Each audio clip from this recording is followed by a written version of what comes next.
बल्कि कोरोना की तीसरी लहर को आने से रोकने के लिए दिल्ली में भी प्रशासन की तमाम कोशिशें लोगों की लापरवाही के सामने पस्त होती दिख रही। बीते कुछ दिनों में प्रशासन ने जहां जहां कोरोना नियमों को टूटते देखा, उन बाजारों को बंद करवा दिया।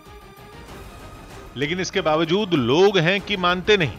ऐसी किसी भी कार्रवाई का राजधानी के कई इलाकों में लोगों पर कोई असर नहीं हुआ। जैसे पहले लापरवाही की जा रही थी, वही हालात अब भी बने हुए हैं, जिसकी कुछ तस्वीरें सदर बाजार की रुई मंडी के सामने वाली सड़क से भी सामने आई, जहां रुई मंडी तो बंद है, लेकिन उसके बाहर मौजूद दुकानों पर खरीदारी के लिए ऐसे भीड़ उमड़ी दिखी मानो वहां मुफ्त में सामान बंट रहा हो। भीड़ तो भीड़, उनमें कुछ लोग ऐसे भी मिले जिन्होंने मास्क सिर्फ नाम के लिए लगाया। फासला बनाए रखने के नियम को तो इस भीड़ में भूल ही जाइए। कैमरा देखकर जो है वो सीधा मास्क लगाने की जहमत उठा रहे हैं, उसके बिना मास्क तक नहीं लगाया हुआ है। कुछ इसी तरह के हालात आनंद विहार में भी देखने को मिले, जहां भीड़ इतनी नजर आई कि पैर रखने तक की जगह नहीं दिखी। वहां पहुंच रहा हर दूसरा शख्स कोरोना नियमों को तार तार करता दिखाई दिया। किसी ने मास्क लगाया ही नहीं, किसी ने पहना भी तो ऐसा कि उसे लगाना न लगाना एक बराबर। मास्क पहनने के नाम पर खाना पूर्ति करने वाले लोगों को जब इसके लिए टोका गया तो उनसे ऐसे ऐसे जवाब मिले कि समझ से परे।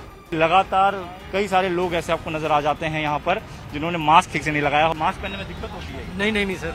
क्यों नहीं पहने हो ठीक से? नहीं सर, थोड़ी सांस ले रहा था। राजधानी के दूसरे इलाकों में भी इस तरह के लोगों की कमी नहीं है। वहां भी प्रशासन की कार्रवाई के बावजूद लापरवाही जारी है। इस बीच देश के कई शहरों में कोरोना नियमों में ढील दिए जाने के बाद बढ़ रही भीड़ पर स्वास्थ्य मंत्रालय ने चिंता जताई। संयुक्त सचिव लव अग्रवाल ने एक प्रेस कॉन्फ्रेंस की, जिसमें उन्होंने दिल्ली के लक्ष्मीनगर, सदर बाजार समेत मुंबई के दादर मार्केट की तस्वीरें दिखाई। इनके अलावा हिमाचल प्रदेश के शिमला और मनाली में जुटी भीड़ की तस्वीरें भी प्रेस कॉन्फ्रेंस के दौरान दिखाई गई। साथ ही उत्तराखंड के मसूरी में टूट रहे कोरोना नियमों की तस्वीरें भी उन्होंने सबके सामने रखी। संयुक्त सचिव ने लोगों से कोरोना नियमों का ध्यान रखने की अपील की। उन्होंने मास्क पहनने और एक दूसरे से जरूरी दूरी बनाए रखने के नियम को दोहराया।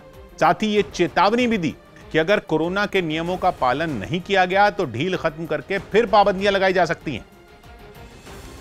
बाजारों में बिना फिजिकल डिस्टेंसिंग के घूम रहे हैं, यह ऐसा एक माहौल क्रिएट करेगा जिसमें अब तक जो gain in terms of management of Covid जो हमने लिए हैं वह फिर से नलीफाई हो सकते हैं।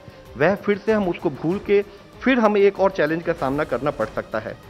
सौभाग्य की एक बात है कि हम लोगों के लिए शर्म से डूब मरने वाली बात है कि स्वास्थ्य मंत्रालय अब फोटो जारी करके बाजारों में हमारी अंधेर गर्दी बेनकाब कर रहा है, जिसे देखकर बड़े बड़े डॉक्टर परेशान हैं, क्योंकि बाजारों में बिना मास्क वाली भीड़ कोरोना की तीसरी लहर को न्योता दे चुकी है और यह दिल्ली के लिए ज्यादा खतरनाक है, जहां महामारी अब भी रोजाना 90-95 लोगों को अपनी चपेट में ले रही है।